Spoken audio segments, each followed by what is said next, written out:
ఈయన మీకు తెలుసు కదా, నా వీడియోలో చూసే ఉంటారు. ఆయన రాగానే ఆయన కూర్చోబెట్టి మొత్తం ప్లాన్ ని ఎక్స్ప్లెయిన్ చేయడం స్టార్ట్ చేశారు. మనం ఒక ప్రాజెక్ట్ మొదటి నుంచి కూడా ఆయనకి ఏం జరిగిందో చెప్పి ఇప్పుడు ఏం చేయాలి ఎలా చేయాలి అన్నది కూడా ఆయనకి క్లియర్ గా చెప్పా. అది మనం వాళ్ళకి ఇస్తున్నట్టు ఏమాత్రం చెప్పట్లేదు. ఇంకా నిజానికి మనం కడుతుందంతా వాళ్ళ కోసం.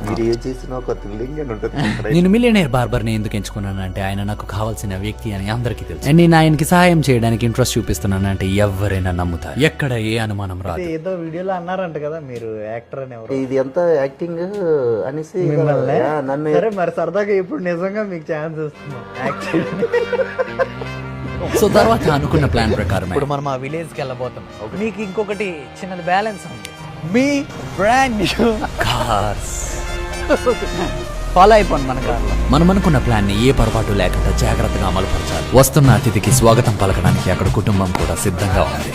ఈ పెట్టుబడిదారుని ఎలాగైనా వీళ్ళు ఇంప్రెస్ చేసి తీరాలి. పరిచయాలు మొదలయ్యాయి. వాళ్ళకి అనుమానం వచ్చే విధంగా ఏది జరగకుండా ఇక్కడ నుంచి మనం చూసుకోవాలి.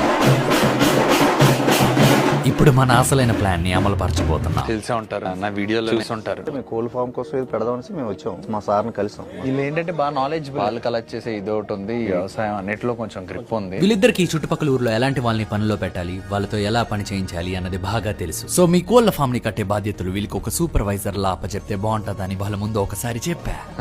మీరు ఎలాగంటే సార్ ఇల్లు పరిస్థితి ఎలా ఉందంటారు? చాలా ఘోరంగా ఉంది సార్. ఎందుకంటే ఒకప్పుడు నేను అంతే బాధపడ్డాను. ఈ రోజు నేను మా సార్ పెట్టిన లైఫ్ వల్ల నేను ఉన్నాను. నాలుగు ఇంకో 10 మంది బాగుపడాలి. అంతా బానే ఉంది కానీ ఎవరికైనా